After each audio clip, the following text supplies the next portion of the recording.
दोस्तों, ये कहानी गांव की है। उस गांव में राजेश नाम का एक लड़का रहता था। वह बहुत ही चतुर और तेज था। उसने अपनी बुद्धिमानी के चलते अपने नाम के चर्चे करवा रखे थे। लेकिन समय बीतता गया और उसकी शादी हो जाती है और 2 बच्चे भी हो जाते हैं। और अब वह एक व्यापारी बन गया था। वह अपने व्यापार से गांव में सबसे ज़्यादा धन कमाता था और धन के चलते लोग भी उसकी इज्जत किया करते थे। आपने तो सुना ही होगा कि संपत्ति गई तो विपत्ति आई, लेकिन उसके साथ ऐसा कुछ नहीं हुआ था। वो बस आराम से जीता रहा। उसके घर में खुशियाँ थीं, लेकिन समय कभी भी एक जैसा नहीं रहता। समय ने अपनी करवट बदली और अब वह उन सभी ऐश्वर्य आराम की चीज़ों से भी खुशी नहीं रहा था। और जब वह बहुत अधिक चिंतित रहने लगा तो वो शांति की तलाश में निकल गया। उसने कई साधुओं से मुलाकात की, कई तरह की साधना की, लेकिन उसे शांति नहीं मिली। वह अभी भी परेशान ही था। तभी वह जंगल में जोर जोर से चिल्लाने लगता है कि अरे, मैं ऐसा क्या किया है, मुझे शांति क्यों नहीं मिल रही।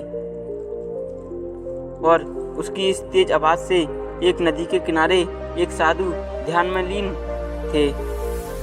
वो समझ गए कि कोई परेशान आदमी जंगल में आया है।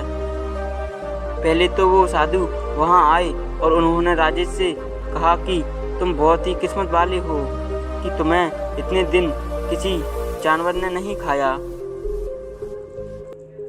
नहीं तो आए दिन यहाँ लोग मारे जाते हैं। यहाँ बहुत से जंगली जानवर रहते हैं। चलो, इसी जंगल के पास में मेरी कुटिया है, वहाँ चलो, नहीं तो कुछ भी हो सकता है। इतना सुनते ही राजेश के तो होश ही उड़ गए। वो पसीना पसीना हो गया। वो जल्दी से उन साधु के साथ चला गया और कहने लगा, आखिर मैं कैसे बच गया। अगर आप नहीं होते तो कभी भी मैं मारा जाता। साधु ने पूछा, पहले तुम ये बताओ कि इतने घने जंगल में तुम क्या करने आए हो? मरने की जल्दी है क्या तुम्हें? राजेश कहता है कि साधु महाराज, आखिर कौन जल्दी मरना चाहता है? दुनिया के सभी लोग ज़्यादा से ज़्यादा जीना चाहते हैं।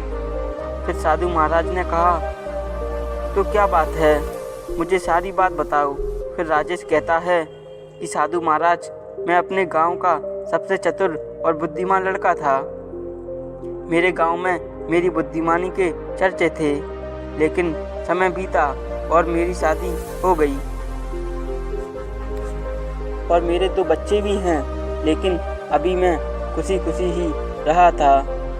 और जब मेरी उम्र थोड़ी और बढ़ी तो वो सभी चीज़ें जिनसे मुझे खुशी मिलती थी उनसे मेरा मन भर गया। फिर मैं बेचैन सा रहने लगा और मैं खुशी के लिए बहुत कोशिश कर रहा था, पर मुझे खुशी नहीं मिली। मैंने कई साधुओं से पूछा, उन्होंने मुझे कई रास्ते बताए, कई साधनाएं बताईं। मैंने उन सभी साधनाओं को करके देखा, लेकिन मुझे खुशी नहीं मिली। फिर साधु महाराज ने कहा कि सुनो, जीवन में अगर तुम्हें खुशी रहना है तो अपना चित्त उस चीज़ पर दे जो आपके पास है, उस पर नहीं जो तुम्हारे पास नहीं है। व्यक्ति हमारा मित्र और शत्रु बनकर संस्कार में। फिर साधु महाराज ने कहा कि सुनो, जीवन में अगर तुम्हें खुशी रहना है तो अपना चित्त उस चीज़ पर दे जो आपके पास है, उस पर नहीं जो दूसरों के पास है। कोई भी व्यक्ति हमारा मित्र और शत्रु बनकर संसार में नहीं आता। हमारा व्यवहार और हमारे शब्द ही लोगों को हमारे मित्र और शत्रु बनाते हैं। ईर्ष्या और नफरत की आग में जलने वाला व्यक्ति चाहे जितने भी जतन कर ले, लेकिन वो कभी भी सच्ची खुशी प्राप्त नहीं कर सकता। वृक्ष कभी भी इस बात पर चिंतित नहीं होता कि उसने कितने पुष्प खो दिए। वह सदैव नए फूलों के सृजन में लगा रहता है। जीवन में कितना कुछ खो गया। इस दुख को छोड़कर जीवन की नई चीज़ों में खुशी ढूंढो।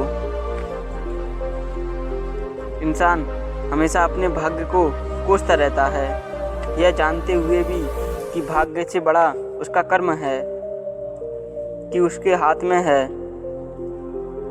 इस ब्रह्मांड में ऐसी कोई संपत्ति नहीं जो मन की शक्ति से बड़ी हो। आपके पास जो भी हो उसी में खुशी रहे। माली चाहे कितने घड़ों को सींचता हो, लेकिन फल तो मौसम आने पर ही लगेंगे। संकट में धैर्य और वैभव में दया अगर आपकी अंतरात्मा और आप साफ हैं, तो इससे कोई फर्क नहीं पड़ता कि लोग आपको गलत कहते हैं। तुम अपनी नीयत से पहचाने जाओगे, किसी की सोच से नहीं। किसी के प्रति कोई गलत बातें सुनकर किसी के प्रति धारणा बना देना, यह एक मूर्खता है। और विश्वास कभी गलत नहीं होते, क्योंकि यह इस पर निर्भर करता है कि आपने किससे आशा की और किस पर विश्वास किया। कर्मों का लिखा हर हाल में भुगतना पड़ता है। दुख कभी बेचे नहीं जा सकते और सुख कभी खरीदे नहीं जा सकते। समय और भाग्य दोनों ही परिवर्तनशील है, इसीलिए तुम इतना दुखी मत हो। आने वाले समय में तुम खुशी को प्राप्त करोगे। इस पर किसी को अहंकार नहीं करना चाहिए कि उसका समय बहुत अच्छा है। चीज़ें हमारा परिचय लेती हैं। पहला, धैर्य जब हमारे पास कुछ भी ना हो, और दूसरा, व्यवहार जब हमारे पास सब कुछ हो। हर इंसान कुछ ना कुछ प्रतिभा होती है, लेकिन लोग इसे दूसरों जैसा बनने में नष्ट कर देते हैं। और रही तुम्हारी बात की, तुम अपने पूरे गांव में प्रेम बांटो, सभी से बातें करो। कोई गरीब हो या अमीर, तुम्हें अच्छे से बात करो। किसी से कोई ईर्ष्या नहीं रखो, और अपने धन में से कुछ धन लोगों की भलाई को लिए करो। और गरीब बच्चों को कुछ ना कुछ दिलाते रहो। उन्हें भोजन प्रदान करो, कपड़े प्रदान करो। और ऐसा करने से तुम्हारे अंदर एक अलग ही खुशी का अनुभव होगा, और वो ही खुशी तुम्हारी अंतरात्मा की खुशी होगी, क्योंकि तुमने अपना पूरा जीवन अपनी भलाई के लिए व्यतीत कर दिया। अब तुम इतने धनवान हो, फिर भी तुमने अपने धन में से थोड़ा सा धन भी किसी की भलाई के लिए नहीं लगाया, और फिर कहते हो कि मैं सभी ऐश्वर्य आराम से तंग आ गया हूँ। अपने धन का थोड़ा सा हिस्सा गरीबों की भलाई के लिए जरूर लगाएं, और इस जीवन को एक खेल समझकर व्यतीत किए, क्योंकि यह जीवन एक खेल ही है। और लोग इसे सच मानकर दुखी रहते हैं कि ये चला गया, वो चला गया। सच बात तो ये है कि ये एक नाटक है, और हम इसका एक हिस्सा हैं। और हर चीज़ के लिए जो आपके पास है, भगवान को धन्यवाद करें कि हे भगवान, जो आपने मुझे दिया है और जो मेरे पास है, आपका उसके लिए धन्यवाद। और जो मेरे पास नहीं है, मैं उसे अपनी मेहनत से पा लूँगा, आपके आशीर्वाद से पा लूँगा। इस सोच के साथ अपने जीवन में आगे बढ़ते रहें। और अगर दूसरों की मदद करने की समय ना मिले तो अपनी मदद करें, लेकिन जब आप धनवान बन जाएं तो दूसरों की मदद ज़रूर करें। क्योंकि जब आप गरीब हो तो अपनी मदद करें, लेकिन जब आप धनवान हो तो लोगों की भी मदद करें। यही एक रास्ता है जो आपको मंजिल तक ले जाएगा। और अपने कर्तव्य को सही से निभाते रहें। और अब राजेश समझ गया था कि उसे क्या करना है, और साधु महाराज ने कहा कि राजेश, अब तुम अपने गांव लौट जाओ। तुम्हारे 2 बच्चे हैं, वो तुम्हारा इंतजार कर रहे होंगे। वो तुम्हें इधर उधर ढूंढ रहे होंगे और तुम ना जाने कितने दिनों से इस जंगल में चले आए हो। तुम्हें अपने घर वालों के प्रति थोड़ी सी भी प्रेम नहीं था? तुमने थोड़ा सा भी नहीं सोचा कि वो कहाँ कहाँ भटक रहे होंगे, कहाँ कहाँ तुम्हें ढूंढ रहे होंगे? फिर राजेश दुखी होता है और वो कहता है, ठीक है साधु महाराज, मैं अपने घर वापस जाऊंगा और आपकी जो सीख है उसको मैं अवश्य करूंगा।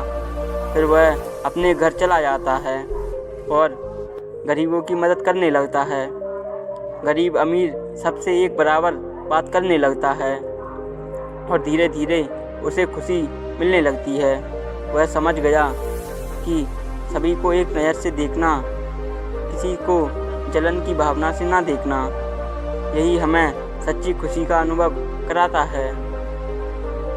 और वह खुशी खुशी अपने वहाँ गांव में रहने लगा। दोस्तों, इस कहानी से आपने क्या सीखा कमेंट में ज़रूर बताएं।